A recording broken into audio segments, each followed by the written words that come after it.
Terus terang saya sedih, miris, dan saya marah. Bayangkan kayu sebesar itu, diameter 1,5 meter itu berapa ratus tahun perlu tumbuh untuk pohon sebesar itu. Ini manusia mana di Indonesia ini yang seenaknya aja bisa motong-motong kayu seperti itu? Apa salah tuh kayu? Sungguh menyakitkan, Pak Menteri. Ini suatu, kalau orang Jawa bilang ngece. Apa ngece? Ngejek, mengejek tuh ya. Perusahaan ini ngejek gitu. Baru kita kena bencana, dia lewat di depan muka kita. Cari tahu siapa perusahaan itu. Dan tolong jangan ada pohon-pohon besar lagi yang ditebangin. Hentikan semua ini. Saya tidak mau, kami tidak mau hanya sekedar moratorium. Moratorium tuh besok-besok saya hidupin lagi. Tapi dihentikan, nggak usah ada lagi itu pohon-pohon besar yang dipotong-potong. Itu ada pohon-pohon juga yang sampai memenuhi pantai, memenuhi sungai.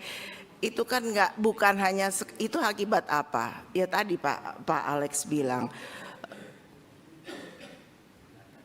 pembukaan lahan baru untuk perkebunan, pertambangan. Ini harus diperketat lagi untuk syarat-syaratnya. Jangan kita biarkan gitu saja.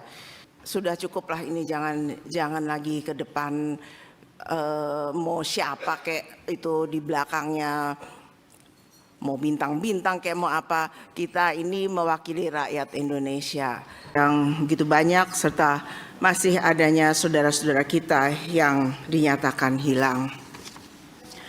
Kepada para korban yang meninggal dunia, marilah kita panjatkan doa semoga Allah Subhanahu wa taala, Tuhan yang Maha Kuasa, menerima amal ibadah mereka dan memberikan tempat terbaik di sisinya, serta memberikan kekuatan dan ketabahan kepada keluarga yang ditinggalkan. Kita juga berdoa agar saudara-saudara kita yang hingga saat ini masih dinyatakan hilang dapat segera ditemukan dalam keadaan selamat. Kami juga menyampaikan doa dan harapan agar proses penanganan bencana dapat berjalan lancar dan terpadu, serta masyarakat yang terdampak segera memperoleh pemulihan. Amin. Bapak Ibu yang saya hormati, sesuai dengan keputusan rapat konsultasi pimpinan DPR RI dengan pimpinan fraksi-fraksi pada tanggal 25 Agustus 2025 dan berdasarkan hasil rapat internal Komisi 4 tanggal 4 November 2025 pada hari ini, Kamis tanggal 4 Desember 2025, Komisi 4 DPR RI menyelenggarakan rapat kerja dengan Menteri Kehutanan dalam rangka membahas bencana banjir dan longsor di beberapa daerah. Hari ini yang saya hormati, berdasarkan informasi dari Sekretariat, rapat hari ini telah dihadiri oleh 22 orang anggota dari 7 fraksi. Dan sesuai dengan ketentuan pasal 281 ayat 1 Peraturan DPR RI nomor 1 tahun 2020 tentang tata tertib, maka quorum telah terpenuhi. Selanjutnya, sesuai dengan ketentuan pasal 276 dan pasal 281 ayat 1 Peraturan DPR RI tentang tata tertib, rapat kerja hari ini kami buka dan dinyatakan terbuka untuk umum. Setuju? Setuju. Rapat kerja hari ini dimulai pada pukul 13.40 dan akan diakhiri pada pukul 16. Dan apabila belum selesai dapat dilanjutkan sesuai dengan ketentuan dalam pasal 254 ayat 2 Peraturan DPR RI tentang tata tertib atau atas kesepakatan bersama dengan susunan acara sebagai berikut. 1. Pengantar ketua rapat. 2. Penjelasan Menteri Kehutanan terhadap agenda rapat. 3. Pertanyaan tanggapan anggota Komisi 4 DPR RI. 4. Jawaban Menteri Kehutanan. 5. Kesimpulan rapat, dan 6. Penutup. Apakah susunan acara tersebut dapat disetujui? Setuju. Bapak Ibu yang saya hormati, bencana hidrometeorologi di ujung barat Indonesia ini bukan lagi sekedar anomali cuaca. Ini adalah alam keras bagi kita semua. Hujan deras akibat badai siklon tropis Senyar memang faktor alam, namun ketidakmampuan tanah menahan air akibat hutan yang gundul adalah ulah manusia. Kita tidak bisa terus-menerus menyalahkan curah hujan yang tinggi, sementara kita menutup mata terhadap fakta di lapangan. Ketiga provinsi ini, Aceh, Sumut, dan Sumbar, dihubungkan oleh satu tulang punggung ekologis yang sama, yaitu Pegunungan Bukit Barisan. Ketika banjir terjadi serentak dan berulang, artinya ada yang salah dengan menara air kita di hulu. Oleh karena itu, dalam rapat kerja ini kami ingin meminta penjelasan Menteri Kehutanan perihal 1. Peta kondisi daerah aliran sungai yang terjadi bencana banjir, longsor di Aceh, Sumatera Barat, dan Sumatera Utara. 2. Data tutupan lahan di setiap daerah aliran sungai. 3. Data kerusakan hutan dan lahan tiap daerah aliran sungai. 4. Program rencana rehabilitasi hutan dan lahan di daerah aliran sungai tersebut. 5. Berapa anggaran yang berasal dari APBN dan non-APBN yang tersedia untuk rehabilitasi daerah aliran sungai. Dan 6 adalah program rehabilitasi hutan dan lahan di seluruh Indonesia tahun anggaran 2026. Rakyat di Aceh, Medan hingga Sumatera Barat tidak butuh sekedar bantuan sembako pasca bencana. Mereka butuh jaminan bahwa hutan di atas rumah mereka tidak gundul dan membahayakan nyawa mereka. Saudara Menteri dan anggota Komisi 4 DPR RI yang kami hormati, demikian pengantar yang kami sampaikan. Selanjutnya kami persilakan kepada Saudara Menteri untuk. Saudara Menteri, terus terang saya sedih, miris, dan saya marah. Bayangkan kayu sebesar itu, diameter 1,5 meter itu berapa ratus tahun perlu tumbuh untuk pohon sebesar itu. Ini manusia mana di Indonesia ini yang seenaknya aja bisa motong-motong kayu seperti itu? Apa salah tuh kayu?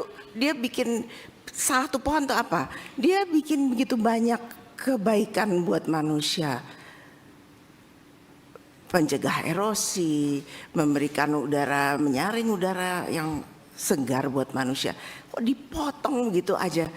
Dan yang lebih menjengkelkan, itu truk itu lewat di jalan raya 2 hari setelah peristiwa banjir ini. Dan dengan kemajuan teknologi, truk itu lewat di depan hidung kita. Sungguh menyakitkan, Pak Menteri. Ini suatu, kalau orang Jawa bilang ngece. Apa ngece?